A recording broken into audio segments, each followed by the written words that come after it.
welcome to episode 185 of the Quill Gaming Podcast. I'm your host and GM, Alex Newell. With me today, I have Ben Meredith, Bryn Monroe, Lydia Nicholas, and Helen Gould. And who are you somehow still managing to play despite everything I do to you? Zolf still got loads of hit points, Smith. Hamid actually quite hurt a little bit badly, in a sense. Salah Haroon Al-Tahan. Cell, actually better than usual because I beast morphed into a massive bat thing with a big wolfy snout and teeth and claws, so I got tons of hit points now.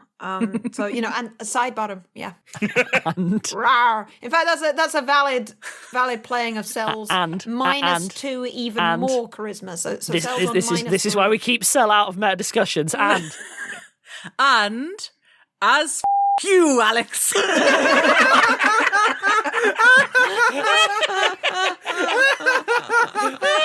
Fine, leave that in. Fine. You're on my list, Helen. Lydia's still my favourite. Lydia's still my favourite for failing a check at some point. Only one. But you're on my list now. Fine. All right. Are we going to do a clean take, or are we just going to accept the bleep? No, we're committed to this. Sure. This is our in. Fine. Right.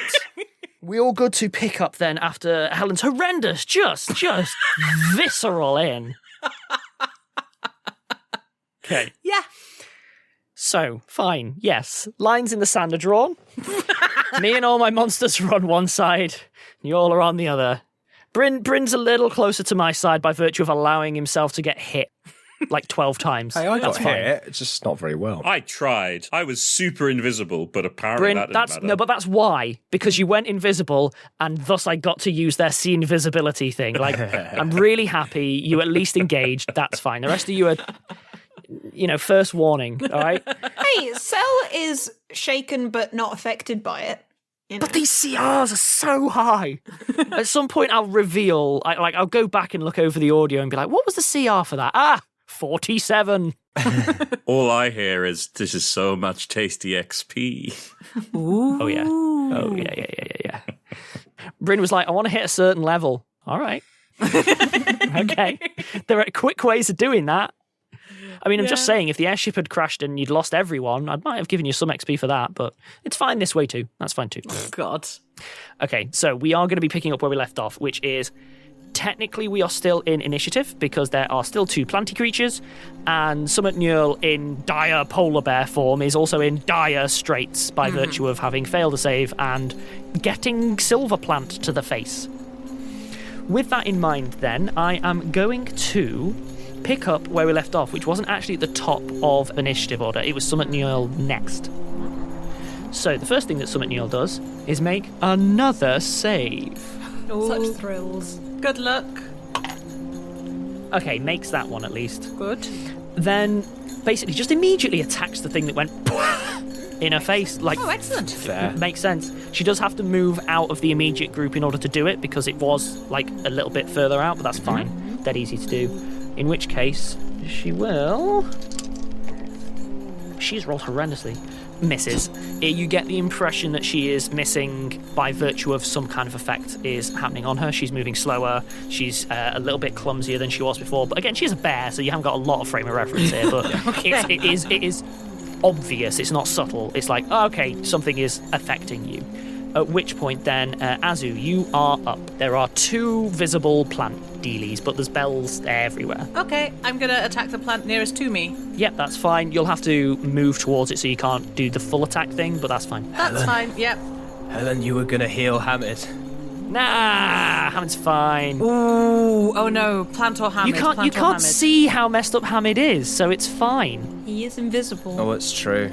Presumably, Hamid's absolutely fine. I can't... Hamid, is your invisibility still on? Oh, yeah. Then I can't see him to heal him. Yeah, so that's I am fair. going to have to kill the plant. I'm going to do this. Wow. You have to walk in my way and get healed. If I lay on hands, your own fault.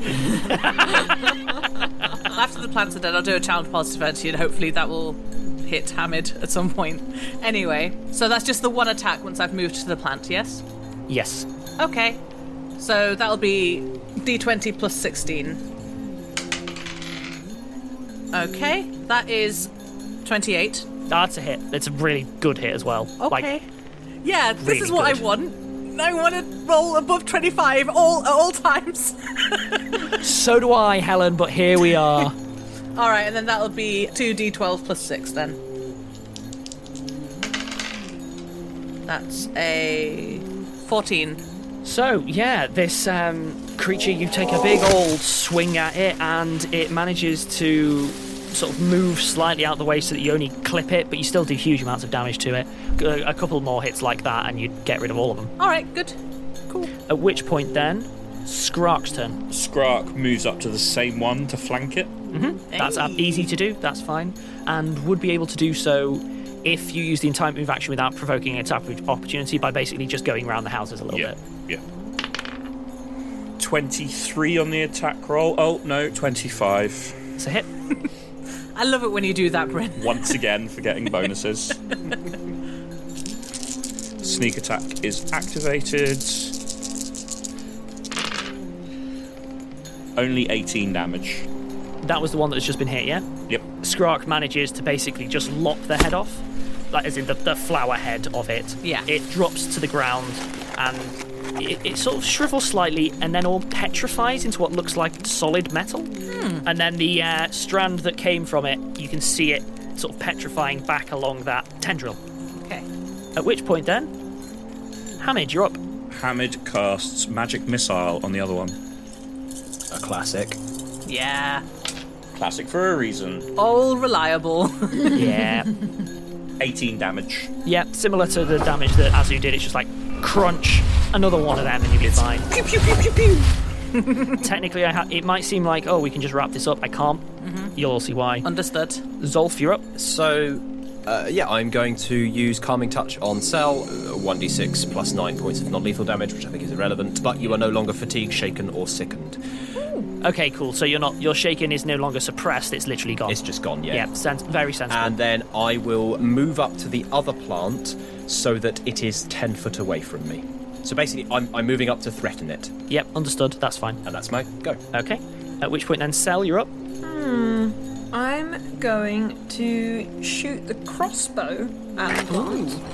They're not in melee, so 8 plus the whole 3. 9, 10, 20? Hit. 9, 20. Yeah, another 20. 2 hits. Cool, so then I do 1d10 plus 1d6 electric. You're still getting the wild bonus. Oh, Wilde's still there, going da-da-ba-da-da-da-da-da, jazz hands, battle jazz hands. 11 for the first, and that's a 1 and a 2, so 3 plus 3 is 6. That's enough. Does that kill it? It kills it, yeah. Very glad I saved my bombs then, because that... Would have been overkill. Gross yeah. overkill. That's why I used Magic Missile for the same reason. You take out the second one. I can't drop out of initiative. Yep. But what I can do is do a little bit of metagame so that we don't just waste a bunch of time. Okay. I can't drop out of initiative because there is an ongoing effect on Summit Nil, not because I need you all to keep doing perception checks over and over and over again. It's because there is an ongoing effect. I rarely do ongoing status illnesses, which is why I'm explicitly flagging it, because otherwise you're going to misread this as like, you know, I guess Summit Nil's just got to die because we've got to be ready for whatever this initiative's for, you know what I mean? Okay. So I'm going to stick in initiative because I have to, but I'm going to rattle through it a lot quicker now. Well done on taking out the plants, though, because that could have been a worsening situation. I'm glad you did that. So, Skrark is technically up. Skrark can't do anything to help Summit Niel directly, so he will take up a, ready position and scan for new threats, but we already know that there aren't any immediately. In which case, then, it is now Summit Niel's turn. Are you inserting Skrark into the initiative order twice? Yes, that was a test. It isn't Skrark's turn, it's just Summit Niel's. Haha, thank you. Have we let Skrark just do things twice in previous Skrark rounds? is an ambitious kobold on the up and up. Who am I to drag him down? You're fine, it won't really have broken it that much. Yeah, I think it's okay. I'm not too worried. You're right, though, that Skrark actively is now after Azu in initiative, so it is Summit Niel. Summit Niel is clearly struggling to breathe and sort of gives a... and sort of is stumbling down a little bit and is shaking more. Also, you can see the silvery colouring seems to be spreading from where it hit further out across the face, like actively moving out across the face. So this looks like a polar bear in Mad Max Fury Road. Could Shiny everyone please give me, who can, a knowledge nature? 28. 28 in knowledge nature is useful, thank you. Oh, would you allow a heal check? Yes, I would allow a heal check. Oh, cool. I'll do Not one to then. cure, but to find out what's going on, to be clear. No, 16. 18. Okay, so in terms of the knowledge nature, you have come across stuff like this, or vaguely similar types of plants in the Americas. This isn't the right climate for it, but then again, you are in the garden, which is warmer than the surrounding area, but you wouldn't have expected to find it here. It is definitely some kind of ongoing poison.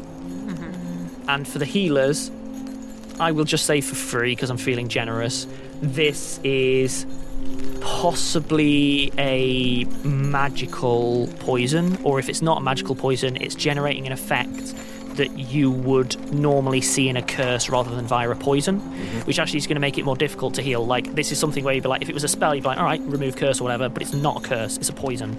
Okay. And that's, you just know that. You can tell by the way it's behaving. It's not moving the right way and that kind of thing. Yeah. Okay. But I would say then, Azu, you are up, because Summit Neil's entire turn has just been spent feeling worse, basically. Aw. Well, I shall move to Summit Neil and lay on hands. Okay. What does your lay on hands do specifically? It's been a little while since we've had to engage with the other stuff like the mercies and so on. My lay on hands heals 4d6, harms undead, and delivers mercies deceived, enfeebled, and poisoned. Fabulous. So, you do that, and immediately the movement of that silver stops. It remains upon her face, however, and she sort of looks at you with, in a way that only polar bears can, a real sad polar bear face. Not the sad polar bear.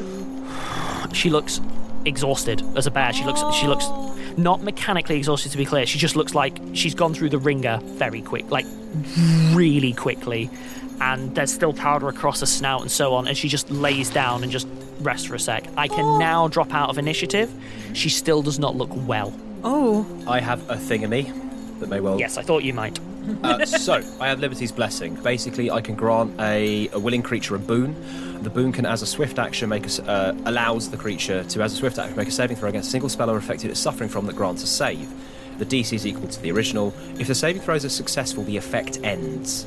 I don't know if this is any different. Unfortunately, it's not really going to apply like that. What I would say is the initial healing check I got you to do was you have an ongoing effect. You need to stop ongoing. I will give you both the chance to do a fresh healing effect to now fix whatever is not worsening, but there. I will assist Azu, Yeah, that's absolutely fine. so I need to roll and see if I can give a bonus. Okay.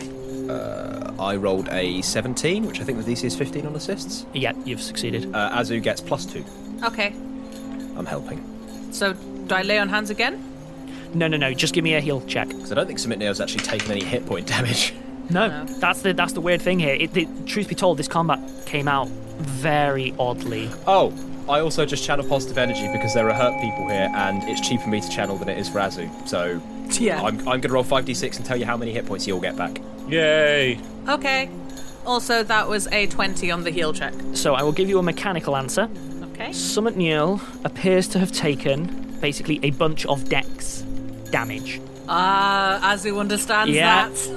As it's like, oh, I've played this game a lot. Given that it was only active for a short space of time, 6 dex damage. Okay. That's not enough to paralyze her by any stretch, but this is closer to Azu after the paralysis was wearing off back in Egypt. That's what you're dealing with. However, for the heal check, I would also say that is a secondary effect for this poison. You think this is some kind of petrification effect that you've managed to stave off if it was left to run its course. Bear statue. Basically, she'd have ended up paralyzed, then petrified. That is a nasty poison. As a bear statue. So as a result, you've managed to stave it off getting worse, and you now know that there is dex damage. However, I'm going to have to be a bit meta in this, in that it isn't just I can't use a normal heal check to fix that dex damage. I need, magical rest, basically. Yeah. So just an FYI, everybody get 22 hit points back. Yay! I never lost any in the first place. Cell is 18 over their usual amount. Yeah. This combat went so weird. Yeah. Well, I'm now back on full, so that's great. Hamid is not quite back on full, but he's doing fine. Yeah. Yay. I need you to know, if that first portal had held up longer, this would have gone very differently. I'm sure it would have. That's why we young use the man. big guns. That's why we use the big guns at the first portal. So, if this is a petrification effect, Zolf will say, I've got something that can help with the effects of the petrification. I don't know if I can reverse the petrification, but I might be able to. I don't know. Well, give it a go. You don't think the petrification has taken, to be clear. It's not like... She doesn't have a stone nose. Yeah, like, it's not that Summit Nil now has a stone face. It doesn't quite work like that. So, you're not reversing petrification. Okay. You're dealing with a secondary effect. If the primary effect is petrification, the lay on hands effectively stopped that by stopping the poison. Okay, fine. You are now dealing with a secondary effect. It is worth spelling out, because that means very different things. Yeah, I can get rid of it, but I'll need some time to meditate again. And, Okay. well, we'll have to wait till the end of the day. So, I don't know. Smetniel, can you deal with this for now? I mean, I'll fix it as soon as I can, but there's a limit on what I can do. Summit Nil looks up, gives a very, very sad look, and then gives basically a nod. Right. Okay. Poor bear. Hamid is visible again. I have a question. Please. How strong is a celestial mount? You... I'm wondering whether if Summit Nil can't walk, Bear I on a can put camel. her on the camel. Also, Smetniel can turn back into a person. Yeah. Oh, yeah. Okay, good. I would say, yeah, you're fine. Summit Nil sort of sits, but is now sat as opposed to just, like, flat out. Okay. And is kind of sat and hunched. Wilde stops the support music, as it were. What breath control? He was providing a backing track. The ringing of the bells has lessened, but is still sort of all around. Our guide has been hurt, so maybe we should go. Smetniel, can you not be a bear for a bit? We can have a conversation? Is that something you can do right now?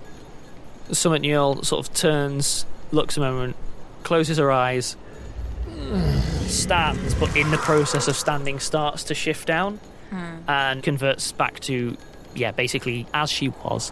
So she starts wiping off the, it's almost like pollen off her face. This isn't my intent, but I'm aware that it will have a certain Mad Max Witness Me vibe. But yeah, she's wiping it off. As a material, it seems very reluctant to leave the face, but she doesn't appear to have any permanent scarring or something.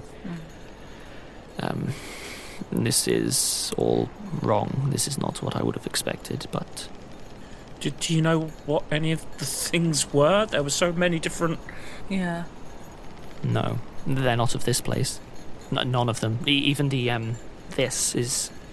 Those plants shouldn't really be in this environment. I don't even mean the like frozen waste environment. They shouldn't be in a like temperate forest environment. That's a jungle thing. Maybe we caused this. Maybe it doesn't want us here. It's impossible to tell. We made a lot of noise. What do you think we should do? Summit Nil takes a moment. My instinct would be to proceed. Though I am wearied, we've not even found the centre of the Blight yet. And Really? better this journey is completed than abandoned. Doing everything again will only increase the risk. Yeah. Indeed. We're burning daylight. Indeed. We need to get out again before dusk. Wilde speaks up. I agree. At the risk of sounding callous, we came out of that almost fine. Yes, thank you, Zolf. I'm almost back to normal, I think. I'd rather get something useful from this journey, basically. All right. Well, Smetniel, if you're willing to keep going, we should keep going and we should do it now. If you can't walk, I can get a camel, and she'd be happy to carry you. I'm not familiar with what you... I can walk. Are you sure? Yes, I can walk. You don't have to force yourself to. It is fine. All right then. I will not be slow, I will just be clumsy. In fact, one moment. She kneels, tries to reach for soil, but there's just bare earth under it. She sighs for a second, stands back up, reaches into a pouch and pulls out some soil. Rubs it between her hands, basically muttering some kind of incantation or something similar. There's a glow of green light coming from the dirt between her hands. And then she rubs it across her face. Think more like a sand bath type deal. And with it, the silver pulls away and she adopts her I was going to say stands up straight. She's still, like, hunched over, etc., but straighter, I guess. Yeah. A natural pose. Yes. Yeah, I mean, they're quite elderly, Yeah, that's a good way of aren't putting it. I am fine. This is a temporary effect. Difficult to remove oneself whilst it is still. The ringing concerns me. Right. I think we should proceed, but if we do, I think we should proceed very carefully. One of these plants is not a problem. Even two is sensible, but we all deal with these at the same time. This is a problem. Yeah, Okay. makes sense. All right. Beyond this point, I have no more advice. I've never been able to proceed any further than here. She gestures at just, the swathes of ichor that are still coating the poisoned ground. Obvious reasons. Should we spread out a little bit, or continue to stick close together? I know there's, benefits to both tactics. I think we should probably stick together so, one of us doesn't get separated and blown up. Or... Yeah, we've I still agree. got to worry about the distractions and stuff, I guess. This is still the Garden of Yerlik. Yeah, Corrupted, yeah. yes, but it is still the garden. To travel into the garden alone is to invite visitation. I do not believe we should necessarily be upon one another, but certainly do not stray. Yeah. All right. It's a good point. I've been tied to Wilde this entire time, haven't I? Yeah, you had enough rope, so it's fine, but you've been zipping around the place like a bungee on a cord. Yeah. I love that. Just dragging him around the battle map. You've kind of got him on a little kiddie leash. Yeah. No wandering off. Okay. He was just moving in concert with you because you're so in sync. Aww. I mean, that's a far more elegant way of putting it. You know what? Let's take this as a break. It feels like a natural break point, and then we can press on after the break. And welcome back. So, pressing onwards, yeah? Mm-hmm. Okay. What I am going to ask then is, are people going just as a sort of loose bunch? Are people going in single file? How do you want to do this? I would suggest a slightly looser bunch than previously, personally. Like I might be 10 foot away from people rather than 5 foot away. Yeah, that's fine. In that case then, as you're advancing through, can everyone please give me a perception check first, and then we'll go from there. Okay. 27. 29. 23? 21 for Hamid, 28 for Skrock. Okay, so everyone, as you're moving forward, start to see these silver forms distant at the edge of vision in your direction, sort of hidden behind trees. Everyone also hears the sort of distant bells and so on. For Zolf, Skrock, and Sel, you still have... You remember those portals were prefaced by just a sense of hostility? Mm-hmm. You still have a lingering sense of hostility in the area, but it doesn't seem to be so much following you as it is moving. It's hard to explain. Like, sometimes it feels like it's a little bit closer, and sometimes it feels like it moves further away, but it does feel like it's... You know when you went into a room and you could swear that there was someone in that exact spot, not just that, oh, I think someone's a bit like there. Mm-hmm. It's that kind of thing where it's like, something doesn't like me over there, but there's nothing there. But it is a non-physical, like, this isn't something you're hearing, this isn't something you're seeing, it is a strictly sort of spiritual perception on this one. And also, like, with its movement, is this like a single thing moving around, or it's like it's here and then disappears and it reappears over there, or like what's the feeling? I know it's abstract, but What was the highest perception? 29 was it from Cell? It's very hard to place. Cell thinks it's probably a thing moving around rather than a thing just popping around the place. You know what I mean? It's quite difficult because there is a sense to the movement, but you can't trace lines. It's not that consistent. Do you know what I mean? There's like interference is the best way to put it. So it's almost like a spiritual concealment is at play a little bit. Nice. Sel's going to... I've just checked, and drinking their alchemical allocation dragon breath elixir, they can use it for an hour afterwards. So Nice. Good idea. they're just going to swig that. Good idea. And spit it back into the jar. Yep. Nice. And just say it's, something is moving around, and it doesn't seem to like us very much. I'm not sure what it's. I mean, Sel's currently on charisma -2. Wilde speaks up. Could this be the thing, the portal thing? Well, it's the same kind of feeling, isn't it? It's the same kind of feeling that something doesn't want you there. But, I don't know is that just my anxiety? I don't know. Can you feel it? Yes. Okay, that's useful. That's useful to know. Yeah, because it's over there. Wilde just turns and points, and you both have a sort of vague sense it might be in that direction. Wilde's like, it is there. Like, bang. Right. He just seems to have a bead on it. You seem to be a lot more clearer on it. Do you have any idea? Can you see a thing? Is there a thing that you can see there? Is there... I think I can hear it. What's it saying? Or doing? Or singing? A wounded animal? I don't know how to explain it. It's not speaking. Nils, is that something we should follow up? You ask questions of things you're beyond my knowledge. My instincts say the Blight comes from a source, a centre. The centre has not moved. All right. To guess, I would guess this is a symptom of the sickness, not the sickness itself. All right, this is your garden, But this is a guess. If I knew these answers, I would have solved the problem. Fine, it's a better guess than what we've got, so we'll stick with going to the source. Could everyone please give me a stealth check? Bear with me, there is a logic here which is very simple, which is, I'm assuming you are trying to avoid fights rather than invite them. This is not a stealth check to avoid the thing that you can't really avoid. This is more like, you got bell plants all over the place. Might be good to avoid them. So I'm just kind of wrapping all of that just in a stealth check rather than doing survival and this and that and blah, blah, blah, blah, blah. 16? 16. Okay. 22 for Hamid. Mm-hmm. Skrark rolled a natural 20 for a total of 37. Woo! 12 minus, I don't know, let's say 7. Let's say that I rolled a 7. Big, clanky Clonk. lady. Yeah, so you're clonking along. It's clear to everyone else it's not possible for Azu to be quiet enough in a way to help. This is just a fact. There's too much stone, there's too much leaf litter, there's armour. It's too much metal, too much pink. As you're moving, your position is clearly being given away. This does not mean you're immediately under attack, but it means that the ringing does not stop. It is still surrounding you and seems to be moving with you.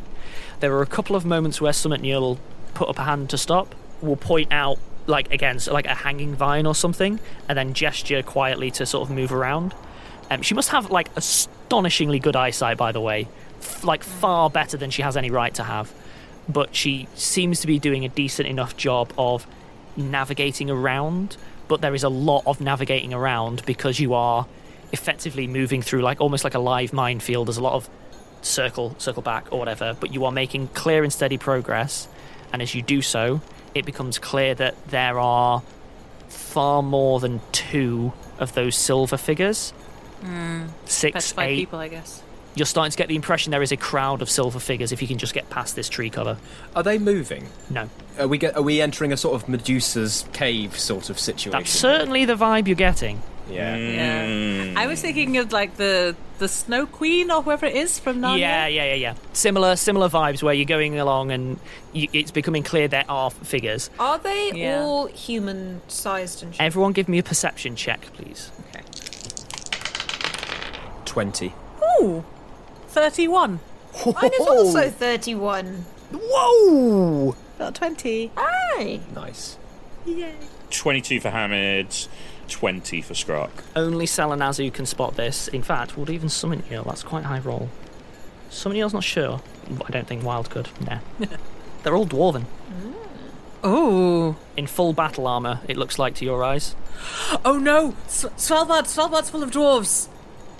Maybe they fit. Oh no! Oh no! Everything was fine until the Dwarven nation attacked. That is exactly the vibe, the Medusa's cave kind of thing I'm going for, where some of them are slumped on the ground, some of them are face down, most of them seem to be in various forms of either fight or flight, but there's a crowd that is becoming apparent, like a decent chunk. You can't see the edges of it because there's too many trees. So I was going to say all of that, especially pointedly to Summit Neil. So were there that many dwarf statues before? Is it a tradition with your people to carve dwarves in battle poses, or are these frozen people? Is that maybe something that you selves on a massive minus charisma thing? They just ramble. I do not like to guess, but I would doubt that these are statues, given our predicament. Seems like a force of dwarves attacked and maybe got caught by the flowers. Attacked what? How would a force of dwarves attack without you lot knowing about it, though? Yeah. A portal? Like, we've had portals, yes, but maybe they've been... We don't know, right? Or a teleporting. That guy... Yes, we already saw. The fleshy friend, non-friend, said that... That was a teleportation. Yeah, but that was undead Look, yeah, fine. But whatever it is, it doesn't matter. They're all dead. So let's keep going to the source. Well, we have... this is Wilde. We have one advantage. We're not dead? Yeah, that's one. Well, I at least think that we might have an edge in that we have a solid guess as to what caused it. That looks like petrification to me. We've run into it. At least we have a warning. I mean, I don't know how it would happen, but if they didn't know what they were dealing with, think how much damage all of this could have done if we'd have run into 100 of them. Yeah, watch out for more of those vines. I think we're going to have to be very, very careful not to set them off. I was thinking of not being very careful, but now you've said that. I'm just thinking. Thank you for that, Zolf. I missed your sharp rapier wit. It is good to have you back, Wilde. It is, isn't it? Yeah. Gosh, I'm fabulous. But in all seriousness, Azu, I'll be honest. That's a large crowd, meaning there must be a large amount of these plants. With the army, you're a bit of a liability, and I mean that with the most care in the world. I'm not sure it's a good idea for me to take it off. So, as far as I can tell, and people, correct me if I'm wrong, our options I can see are we either split so that we can get closer without running the risk of setting them off with your armour. We doff the armour, which I don't think is something that's necessarily a good idea either. Or a third option that I haven't really arrived at. Is there anything that we can do to potentially make Azu less noticeable? I'm thinking Hamid was able to make himself invisible. I can make myself invisible. Unfortunately, my potions tend not to work on other people. I can make Azu invisible, but it's mostly the sound. We need a muffling thing, I suppose, but I don't know if that's... I don't know. Maybe I should just... I think Azu should be with us, and I think that's part of the risk we're taking coming here. I don't think... Yeah, we live or die together. We ain't leaving anyone behind. Thank you, Zolf. Or anyone's armour behind. Summit Nils speaks up. I have, much like yourselves, ways that can help, but not such that would solve this problem. Then we keep going. I concur. All right. We'll just be alert then, and I'll have my axe ready. I feel I must lead as your guide. Anyone who is able to help those who might get sprayed might need to be at the centre of the group, that they can help the ones at the edge. Yep. All right. Summit Nils starts moving on very slowly, very cautiously. Okay. I am not going to require checks from people. Because basically you've managed to save Summit Nils, who's doing a lot of the looking out for you, but the going is painfully slow. I don't mean that you're burning hours and hours, but I do mean that there's no straight line. You're having to curve quite wildly out of your way and loop back, and it's taking a long time. She resorts to picking up a rock and hocking it in a different direction. All the survival tricks she has at her disposal she is using to get you there, but I am happy to just jump ahead to she succeeds. Okay. When you say a long time, how long? At least half an hour. Okay, half an hour is fine. Half an hour, but to cover a couple of 100 feet, because it's that's cool. a wash. I've just got several effects on that only last an hour or 90 minutes. Yeah. And it gets that dense that even with all of the, basically the camouflage that a plant hidden amongst plants has, it becomes very clear that this place has a decent, a wash of them. Eventually, though, you are drawing closer. You're looking at a dwarven route. This is not a battle. This is people fleeing, with some people trying to stand their ground whilst others flee. As you're approaching closer, the ones that you're first seeing are the ones who are just, mid-flee, effectively, or are flat on the ground where they fell, with a couple of people covering their backs and so on. I am not really, as a person, hooked into dwarven culture, but... given that I'm a dwarf and had dwarven parents, is there anything that I can glean from the way they look, the way they're dressed, Like, I was not exactly immersed, and have spent most of my time in the Navy and pirate ships. And, I can give you a bunch. I can give you a bunch, and also a check might come in soon. Does anyone have knowledge history? Ben, you're going to be getting a free info because of heritage stuff. Okay. Cell's got quite a bit in it. Can I have anyone who has knowledge history first, and then I'll give an additional sprinkling of personal information for Zolf? 29. Should I also roll knowledge history to supplement the personal information? Do you have knowledge history? Yeah. Oh, right, then yes, please do. That'll make it easier. I'll give you... But... Sorry, I didn't know you had it, in which case then I can add you a bonus for your personal history. I mean, I rolled a 7, so... Okay, cool. Cell, I don't think you would have encountered the cultural markers that are sort of on display here. Like, there's insignia that you don't necessarily recognise. You might have run into them as, like, an obscure trading partner kind of thing, but you've not really had any direct contact. The way that Cell has skill points, I assume that they read lots of things, and wherever they go, ask questions, notice things, and study up. So that's what I'm leading to, is that you don't have any first-hand personal experience with this. However, based on a couple of things to do with, like, things as simple as, like, armour shaping, the fact that they're all wearing heavy furs, they seem to be wearing a lot of interior clothing as well. They don't look to be like they are set to run out. They're wearing, like, effectively house furs, if you know what I mean by that. Like, you know, if you're in a house that has no windows and it's cold, but you're still interior, you have those big sort of almost like a fur dressing gown and so on. Some of them are in armour. Most of them are in interior clothing. The ones who are in interior clothing are more often the ones who seem to be mid-flee.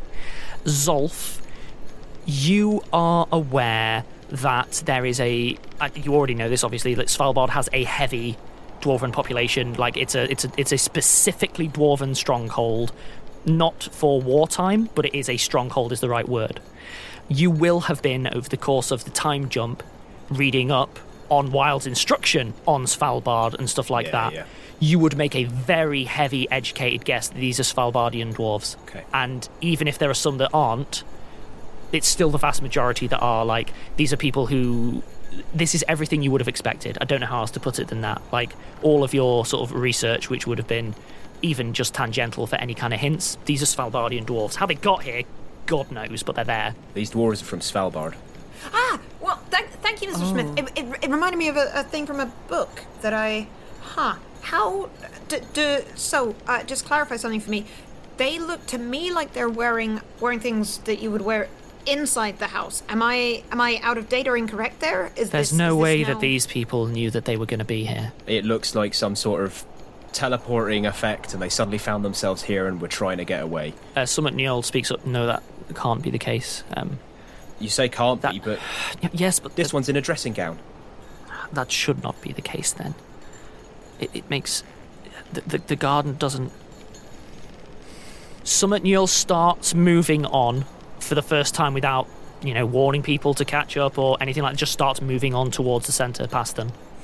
Well, while this is happening, I think Azu has been, like, murmuring, like, I don't know, like, funeral blessings, that kind of thing. Whatever the Aphrodite rituals are for that, like, once she's understood that these are all dead people, then, Wilde sort of comes up to Azu specifically, puts a hand on Azu's shoulders. I don't know if this is better or worse. That might be premature. Oh, Wilde. You... Oh, no. Petrification isn't death. It's an imprisonment. That is worse. It can be, but it isn't always. I don't know. It depends on what's going here. But I know there are spells. As Hamid, you'll know this. Flesh to stone, stone to flesh is a thing. I mean, it's impossible to say whether this was lethal or not. But wouldn't they have starved? Part of me hopes that it was, in a sense, unless... I mean, finding a way to reverse this for this many people would be... a monumental task. Best not to dwell on it until we've dealt with whatever the immediate problem is. There's some sort of... We know that there are the portals that open something... location, space, and it doesn't mean... But yeah, we need to keep going and find out what we can. Oh, I don't think I mentioned that. Those tentacles and stuff, that were the ethereal plane, so make of that what you will. Really? Yeah. But... Or, I mean, my best guess. I mean, there wasn't a sign, but... What's the ethereal plane? Azu specifically, can you please give me a knowledge religion? Yeah. That's only a 13, sorry. 13. Alex is going to give you a very bad crash course in your teachings on planar cosmology, because every religion roll I get, you just did not pay attention in seminary. know. You kept blowing it off for axe practice, and it keeps coming up. Okay? It was axe practice and kissing girls. Paladins, they just, Okay, here's Azu's understanding of planar cosmology, right? Existence is basically a sandwich, right?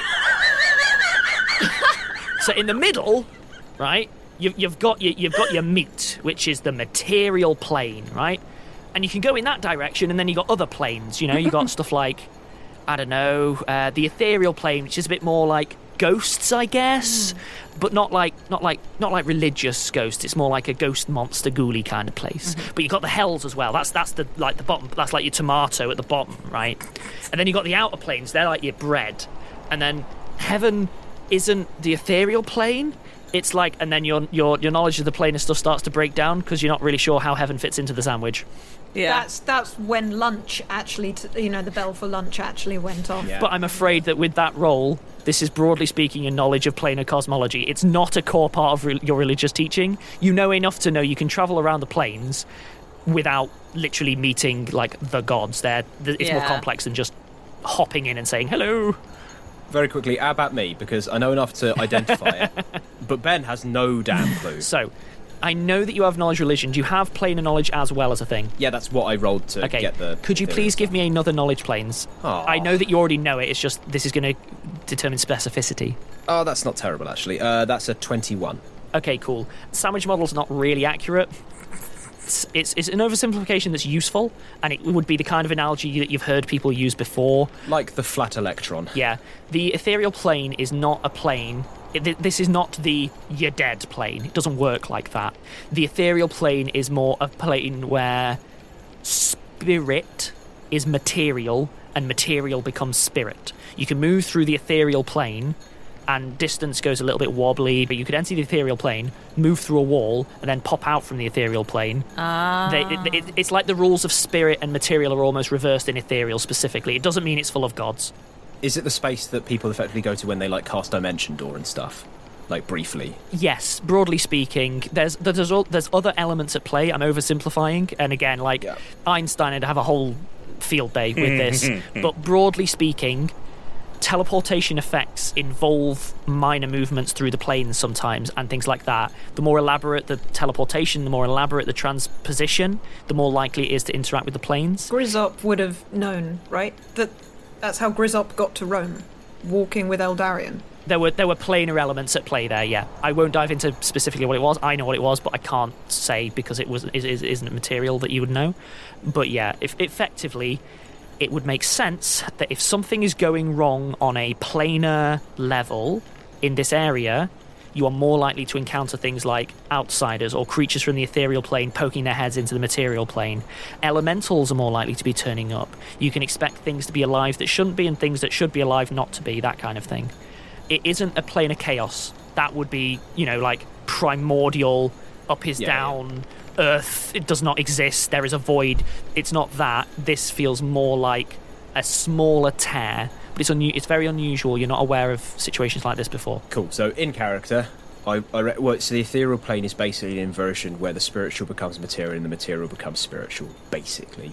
Huh. I reckon that because of all the stuff that's going on, the walls between the planes have been weakened, so things are popping through and it's all getting a bit muddled up. Sort of like my an best guess. interdimensional hernia. Yeah, I guess. Ooh, yeah, hernias are nasty. Wilde looks at Sel for a moment. I'm stealing that. Well, whatever happened to these people, I think they probably need my prayers regardless, so...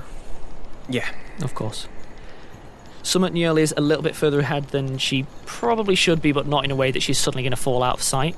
Okay. Well, I scooch to catch up then. Yeah, I think we'll all do that. I'm going to ask people to gently catch up a little bit there, and then we'll press on a little bit further. Okay. As you're continuing, you realise that you're, broadly speaking, reaching the base of this cauldron I've been talking about, because it's flattening out. And as you look outwards from where you are, You can see curving up the mountainside, they're healthy trees, even if you are currently amongst the Blight and there are still things obscuring the vision and so on.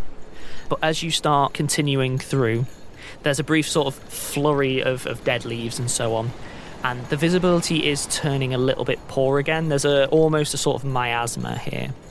I would say the feeling of that unwelcome animosity is still sort of stalking, I guess, but Wilde still has a bead on it and it never really comes close enough to seemingly do anything. But there is a second layer at play here, and it's just an unease.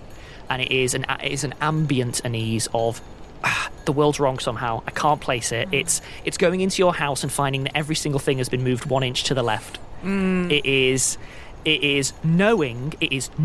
I know I closed the microwave door, but the microwave door is open, that kind of thing. Yeah.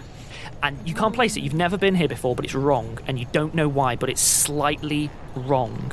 And the visibility is a little bit poor, but as you keep drawing nearer, something literally huge starts looming out from the distance, not moving, but there. At first, it looks like maybe a structure. Oh no, it's a dragon. Maybe a. You can't place it, like a cathedral has been dropped there or something. And then you realise there's 2 more. There's 3 of these big, huge shapes, but they seem to be organic, almost curved. And then there's a moment where the sort of miasma so on clears just a little bit, and there are 3 huge, utterly alien plants in the middle of a slight clearing.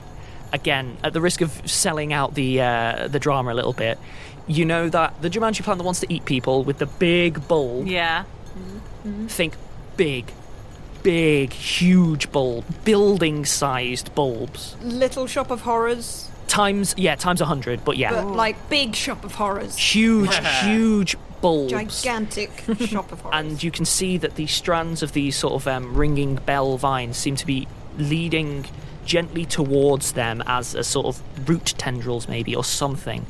But you can see that there is hundreds, as this miasma clears, there are hundreds of these dwarven statues. And they all seem to be fleeing one of the large sort of bulbs. Everyone give me one last perception check for the episode. God. Well, I'm glad it wasn't a dragon. 16. 27. 33. 27 for both Hamid and Skrark. Okay, forgive me for this one, Ben. You just didn't hit my thresholds. The 3 bulbs are not equidistant from you. They're a little bit staggered. The nearest bulb is the one that you can see all the dwarven statues apparently fleeing from. The furthest one you can't see. It's almost mostly obscured by the other 2. But you can see, now that you're looking, now you're really straining to see, there appears to be basically animal statues coming from the other one. What looks to be a large cat of some kind. Sell to your eye. Yeah, I've seen animals like that in the Americas.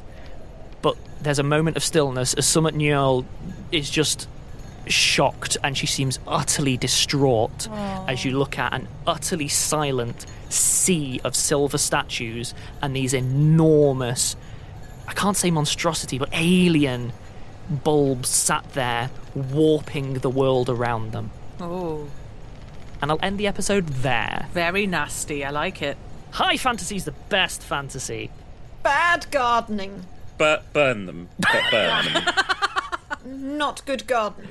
So, how are we doing? We okay? Got a little bit intense there towards the end. Ooh, I feel another massive fight coming on. I can feel it in my bones. The first one was just the warm-up. This is the actual boss. Well, I'll leave you all to brew up some theories as to what's happening, and no doubt cook up some other ridiculous way to completely annihilate everything that turns up immediately with no effort whatsoever, yeah? Hey. Some effort was expended. Yeah. Oh, thanks for your pity, Ben. Bye. Bye.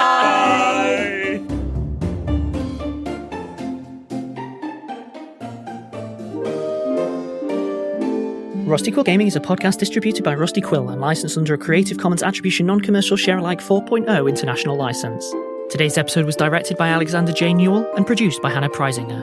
To subscribe, buy merchandise or join our Patreon, visit rustyquill.com. Rate and review us online, tweet us at The Rusty Quill, visit us on Facebook or email us via mail@rustyquill.com. Join our community on the Discord or via Reddit at r/rustyquill.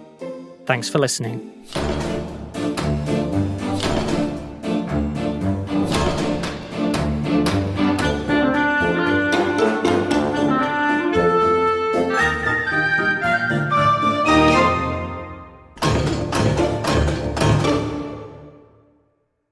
Sync clap. 3, 2, 1. Ben always makes me laugh because I don't think it's intentional, but you have the exact stance of the fire alchemist from Full Metal Alchemist whenever you click your fingers. The exact angle. I don't know how or why, but you I do. am a moody teen at heart. and Tim is a giant, like, haunted set of armour, so it all works out.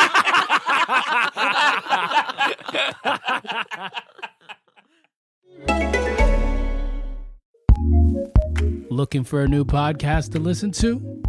Here's what we love, courtesy of Acast Recommends. Why are songs getting shorter and shorter? Why does the Mickey Mouse entourage wear gloves? And why are we more irritable when we're hungry? For those little questions that keep you up at night, or the answers to trivia you ought to know, tune in for your daily dose of You'll Die Smarter. In just 2 minutes, we tackle a new, baffling question every day. We leave no stone unturned and no topic untouched. Join us and learn things you didn't know that you need to know. And we can guarantee you'll die smarter. Acast Recommends.